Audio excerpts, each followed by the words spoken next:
sahabat ahli giziku, jumpa lagi dengan saya. Di video kali ini kita akan membahas kupas tuntas diet hati, berbagai macam penyakit, diantaranya diet hati, diet diabetes mellitus, diet hipertensi, terus diet gagal ginjal, diet batu ginjal. Nah, diet bukan diet ya, jadi diet. Sebenarnya kalau di rumah sakit itu namanya diet berbagai jenis diet untuk berbagai macam penyakit. Diet itu gimana sih maksudnya di sini?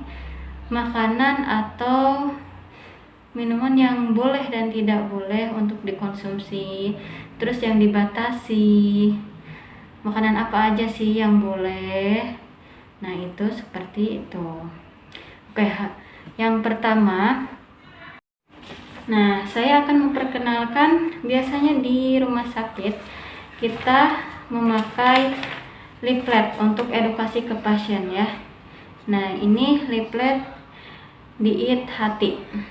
Nah, ini jadi ketika kita konsultasi ke pasien ke ruangan visit, pasien mau pulang, kita kasih edukasi tentang makanan yang boleh dan tidak boleh, terus apa aja yang harus dihindari. Nah, setelah itu kita kasih leaflet ini. Leaflet ini berisi makanan, contoh makanan yang harus kita hindari. Terus, nah, ini makanan yang harus kita hindari dan makanan yang boleh kita konsumsi. Oke, kita bahas di sini ya. Yang pertama kita bahas diet hati. Nah, kalau gizi di sini, gizi itu seorang ahli gizi itu untuk menentukan diet pasien kita punya tujuan dan syaratnya. Tujuannya misalkan supaya kalau di sini si pasien supaya mendapatkan perbaikan dan mempertahankan keadaan gizi pasien gitu. Tujuannya ya memperbaiki jaringan hati yang rusak, terus mencegah kerusakan jaringan hati yang lebih lanjut. Nah, untuk syarat dietnya energi tinggi, di sini protein tinggi, terus lemaknya cukup, cairan dibatasi, bentuk makanan lunak bila ada mual dan muntah. Kenapa kita punya syarat itu harus sesuai dengan keadaan si pasien, sesuai dengan penyakitnya. Saya jelaskan di sini ada energi tinggi. Kenapa? Penyakit hati atau sirosis hati itu menggunakan energi tinggi dan di sini protein tinggi. Karena pasien dengan sirosis hati itu jaringan di hatinya sudah rusak. Itu maka perlunya ada perbaikan jaringan. Misalkan kalau diumpamakan seperti baju kita kalau udah sobek itu harus dijahit. Maka pakai jahitan ya, pakai benang. Maka si hati juga ketika sudah rusak, nah dia kan sel-selnya itu kan udah keropos ya, udah rusak. Maka harus diperbaiki jaringan-jaringan hatinya itu. Nah, diperbaikinya dengan apa? Dengan menggunakan makanan yang berprotein tinggi. Nah, harus memperbanyak makanan-makanan yang tinggi protein. Seperti telur, daging ayam, daging hati ayam, protein nabati, protein hewani seperti yang tadi saya sebutin. Protein nabati itu ada tempe, tahu gitu. Jadi jenis dietnya kita kasih diet TKTP, jadi tinggi kalori, tinggi protein untuk penyakit sirosis hati. Karena si protein ini bisa memperbaiki jaringan-jaringan hati yang rusak. Nah, terus contohnya juga makanan yang tinggi protein, kacang-kacangan itu ada protein nabati. Terus daging juga itu protein hewani masuknya ya. Terus protein ayam, daging ayam itu juga protein hewani. Telur juga sama, ikan juga sama. Jadi harus memperbanyak makanan yang tinggi protein. Nah, di sini juga kita acuannya ke Kementerian Kesehatan ya, leaflet Kementerian Kesehatan. Nah, di sini ada makanan yang harus dihindari. Oh, ternyata orang yang mempunyai penyakit hati itu harus menghindari berbagai bahan makanan. Seperti apa? Makanan sumber zat tenaga seperti beras ketan, ubi, singkong, dan talas. Kenapa di sini dikatakan harus dihindari? Karena ini mengandung banyak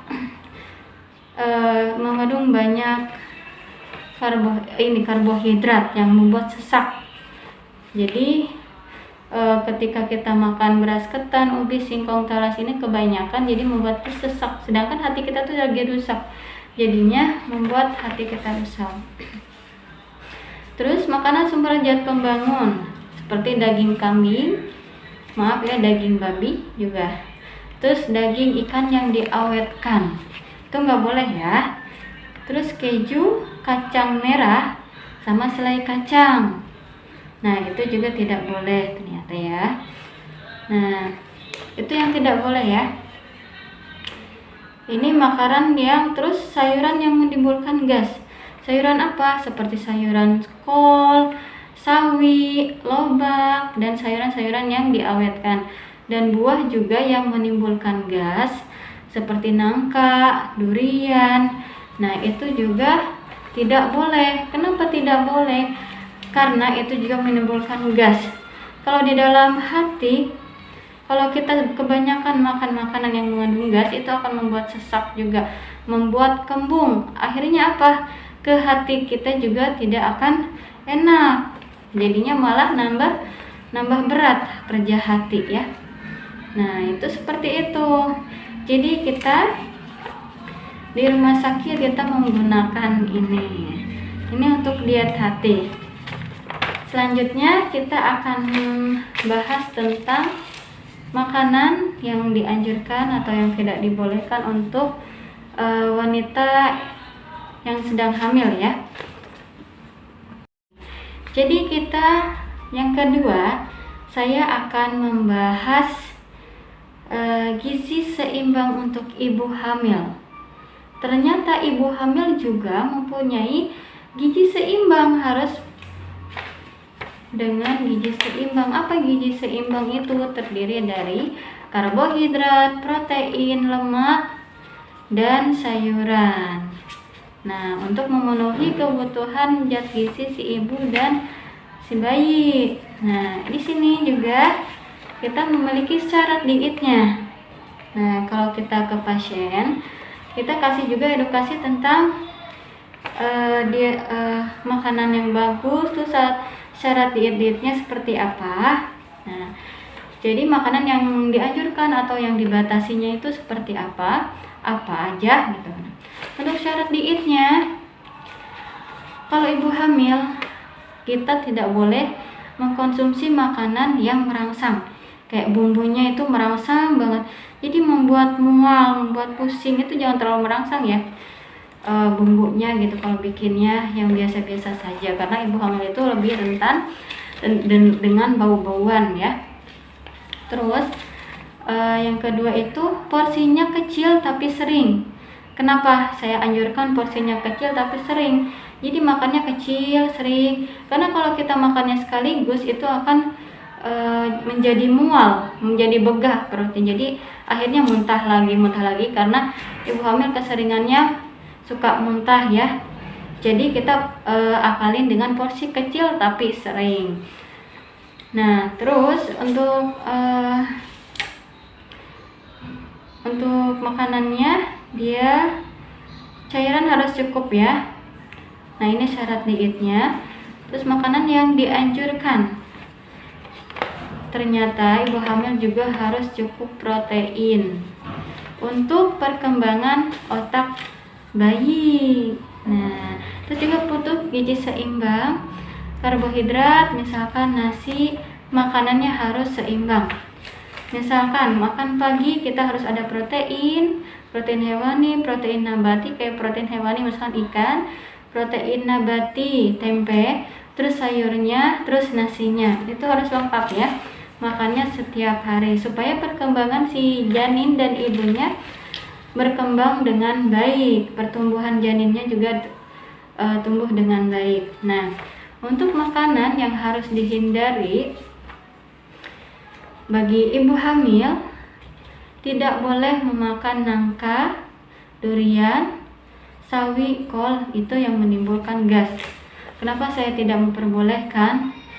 Karena itu bisa membuat perut si ibu begah. Jadinya udah mau begah sama hamilnya, ditambah makanan-makanannya yang mengandung gas, itu nambah begah. Jadi harus dihindari ya. Nah, perbanyak makanan protein, terutama protein hewani untuk pertumbuhan dan perkembangan sang janin. Nah, itu ya untuk ibu hamil yang sedang mual muntah. Nah, biasanya kita di rumah sakit, kalau misalkan kita udah edukasi si pasien mau pulang, kita kasih leaflet ini. Jadi untuk bekal si ibu di rumah sakit, di rumah gitu. Jadi ketika lupa, oh saya pantangannya apa ya, bisa lihat di sini. Oh iya ya, saya pantangannya tidak boleh makan yang bersifat asam, kayak jeruk, misalnya jeruk nipis ya, itu bersifat asam akan merangsang lambung, bisa-bisa jadi mual juga, mual muntah akhirnya ya. Nah, ini yang kedua ya, kita membahas gizi seimbang untuk ibu hamil. Nanti kalau misalkan ada yang minta pembahasan yang lain juga boleh di request ya. Oke, yang selanjutnya kita bahas tentang diet hipertensi gitu. Nah, untuk diet yang selanjutnya kita punya diet tinggi energi dan tinggi protein. Biasanya diet tinggi protein dan tinggi energi ini kita berikan pada pasien yang pasca setelah bedah, operasi sesar, operasi besar, karena dia membutuhkan yang namanya protein untuk membentuk jaringan-jaringan agar luka bekas sesar atau operasi yang besar itu bisa cepat pulih. Selain untuk sesar, diet tinggi protein ini juga diberikan kepada anak atau orang yang berat badannya kurang. Itu diberikan diet tinggi energi dan tinggi protein. Nah, untuk ibu hamil dan menyusui juga kita kasih, karena lebih banyak membutuhkan energi dan protein juga karena terbagi dua sama janinnya. Terus kepada pasien yang mengalami luka bakar, kenapa kita kasih diet tinggi protein? Karena luka bakar, jaringan-jaringan di dalam kulit yang terbakar itu jaringannya sudah rusak, dan itu akan terperbaiki oleh protein. Jadi kita berikan banyak protein. Jadi kalau misalkan ada yang kena luka bakar, itu sebaiknya diberikan makanan yang banyak mengandung protein. Jadi harus banyak makan dengan bahan-bahan makanan yang tinggi protein, seperti protein hewani, protein nabati. Kalau protein hewani itu seperti daging ayam, telur, itu ikan, termasuk protein hewani. Dan juga kalau protein nabati itu kita bisa dapatkan dari nabati, dari tempe, tahu, dan kacang-kacangan. Nah, dan juga diet tinggi protein ini kita berikan kepada pasien dengan penyakit-penyakit infeksi seperti penyakit demam berdarah, terus penyakit tipes, penyakit kanker. Kanker juga kita berikan dengan diet tinggi protein. Kenapa kita kasih diet tinggi protein dan juga energi? Karena kanker itu semakin membuat orang yang menderita kanker itu menjadi kurus, dan juga jaringan-jaringannya itu habis oleh kanker tersebut. Jadi kita berikan diet tinggi energi dan protein. Dan juga kepada pasien dengan penyakit TBC. Nah, kalau TBC juga sama, karena paru-parunya itu dia oleh kuman, paru-parunya juga, jaringan-jaringan di dalam paru-parunya itu semakin berkurang. Jadi kita kasih protein tinggi di situ ya. TBC dan juga bronkoponomani. Nah, di sini juga kita mempunyai tujuan dietnya. Kenapa kita berikan tinggi protein? Nah, memberikan makanan lebih banyak dari keadaan biasa untuk memenuhi kebutuhan energi dan protein yang meningkat. Misalkan kita membutuhkan energi dalam jumlah kalori 2000 per hari dan protein 80 gram per hari. Karena kita dengan penyakit ini pasca operasi atau dengan penyakit infeksi, jadi kita naikkan kebutuhan proteinnya lebih banyak dari kebutuhan biasanya. Terus mencegah dan mengurangi kerusakan jaringan tubuh yang saya bilang tadi, karena bekas luka bakar, bekas operasi, itu jaringan-jaringannya itu rusak dan itu harus diperbaiki. Salah satunya dengan menggunakan makanan-makanan yang tinggi protein, yaitu pemulihannya lebih cepat. Nah, menambah berat badan sehingga mencapai normal. Untuk menambah berat badan ini biasanya pada pasien yang gizinya kurang dan juga pasien dengan penyakit kanker. Biasanya penyakit kanker itu dia berat badannya kurus, dan juga penyakit-penyakit TBC itu. Nah, makanan yang kita anjurkan di sini, pilihlah makanan dengan padat energi. Padat energi misalkan makaroni, sereal, terus nasinya di double, terus sumber protein hewani, karena kita membutuhkan tinggi protein hewani, nabati, kacang-kacangan, daging, hati, telur, dan susu juga mengandung protein.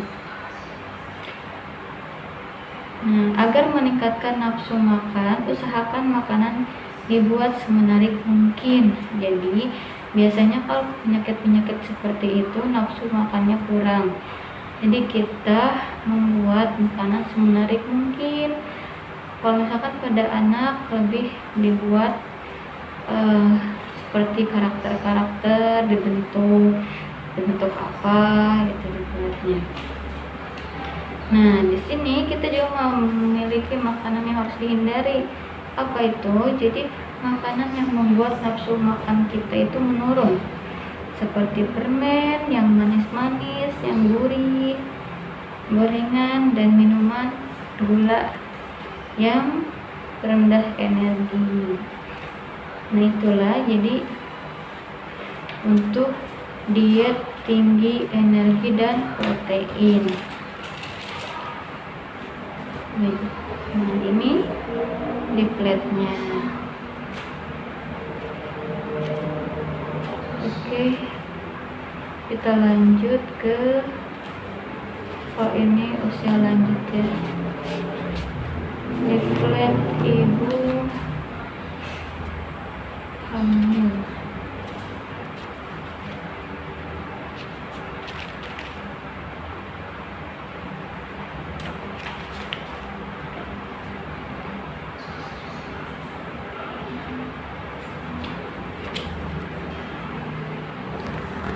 Nah, di sini juga kita punya diet untuk makanan usia lanjut.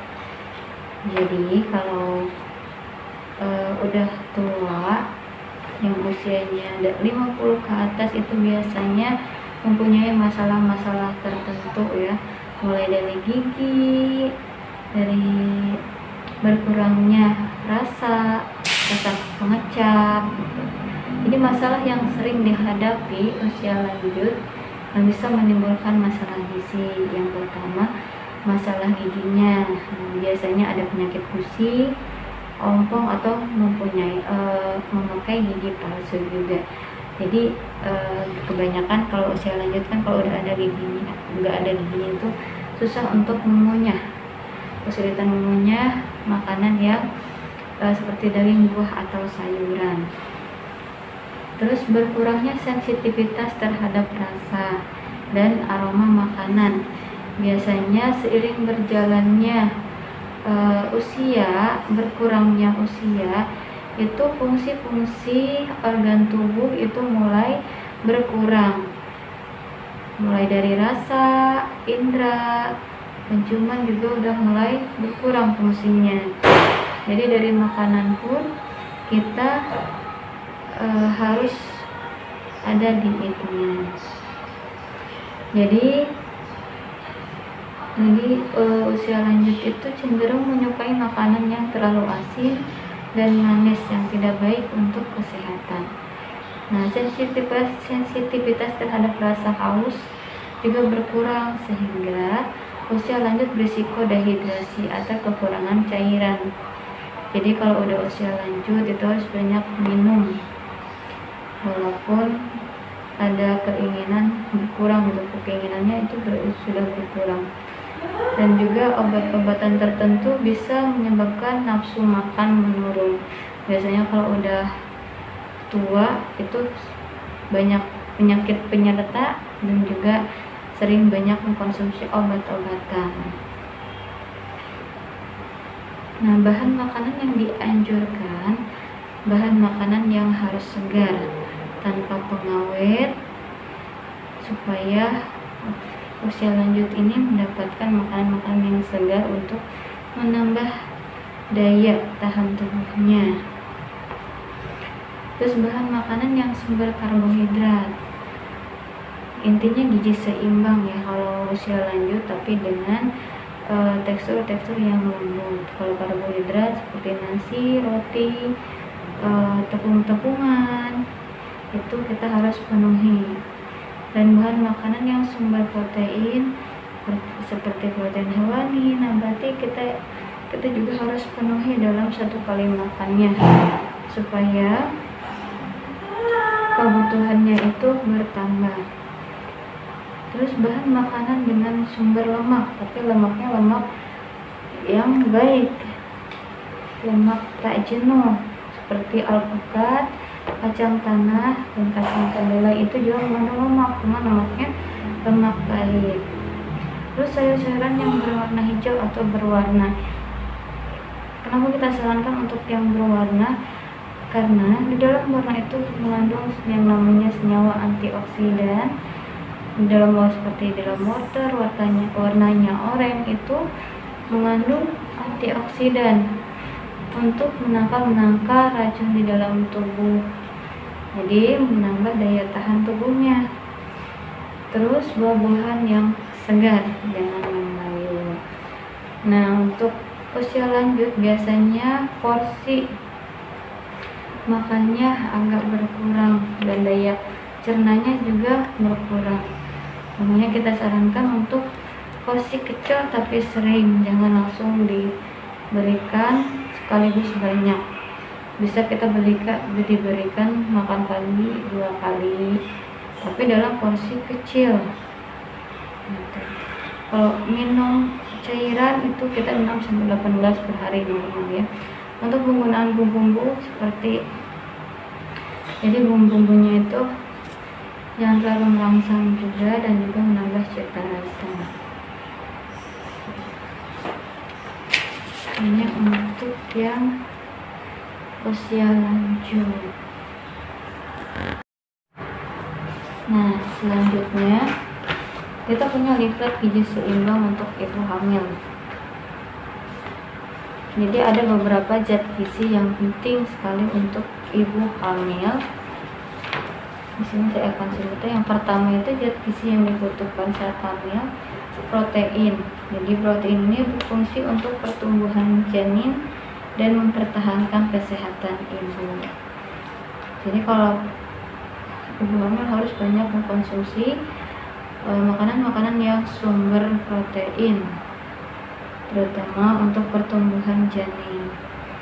Terus tak kalah pentingnya juga ada zat besi yang berfungsi untuk mencegah bayi lahir dengan berat badan kurang dan menjaga kesehatan karena perdarahan saat melahirkan. Seperti jadi zat besi itu terdapat pada sayuran-sayuran hijau dan juga terdapat pada daging-dagingan. Dan juga ibu hamil ini dianjurkan untuk mengkonsumsi tablet Fe, karena kenapa kita pada saat melahirkan nanti membutuhkan banyak sekali darah atau untuk mencegah terjadinya pendarahan pada saat melahirkan. Jadi dianjurkan untuk menambah tablet suplemen Fe. Itu biasanya diadain di puskesmas juga banyak. Selain dari sumber makanan ya. Terus ada juga zat gizi yang namanya asam folat. Asam folat ini jadi untuk membentuk sel saraf bayi. Terdapat pada sayuran hijau dan kacang-kacangan, dan juga disarankan untuk mengkonsumsi suplemen asam folat. Makanya kenapa dokter-dokter itu memberikan suplemen asam folat kepada ibu hamil. Jadi untuk membantu pertumbuhan saraf si bayi. Ada juga kalsium. Kalsium ini dibutuhkan untuk bayi dan juga ibu hamil. Ibu hamil juga membutuhkan kalsium, karena kalsium yang terdapat di dalam tubuh ibu hamil dan juga kalsium yang terdapat dari makanan-makanan yang diasup oleh ibu hamil itu tertarik oleh bayi untuk pertumbuhan tubuhnya. Nah, dan ibu hamil juga harus banyak mengkonsumsi kalsium dan juga suplemennya untuk menambah lebih banyak kalsiumnya. Kalau di makanan sumber kalsium itu ada di susu, ada juga di sayuran hijau, kacang-kacangan, dan ikan-ikan laut terutama itu terdapat banyak juga kalsium. Di buah juga ada kalsium, seperti di pisang itu juga ada yang namanya kalsium. Jadi selama kehamilan kita harus memenuhi gizi seimbang, tapi lebih dianjurkan yang tadi disebutkan. Jadi lebih banyak harus mengandung protein, asam folat, dan juga zat besi. Ternyata beberapa diet yang bisa kita bahas. Sebenarnya ada banyak jenis-jenis diet, tapi nanti kita bahas di lain waktu. Ini macam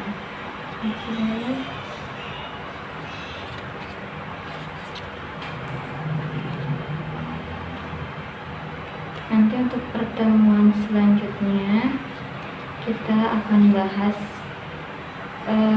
diet-diet penyakit lainnya. Diabetes belum kita bahas, terus jantung juga belum kita bahas, diet lambung belum kita bahas, diet rendah kalori belum juga dibahas. Nah, untuk sementara kita bahasnya itu dulu. Semoga bermanfaat, dan nanti boleh request untuk pembahasan selanjutnya yang akan dibahas apa, dan juga bisa bertanya di kolom komentar,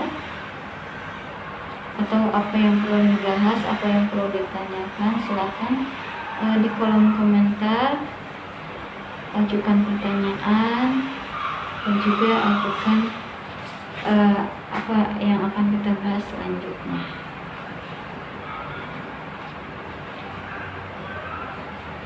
Terima kasih.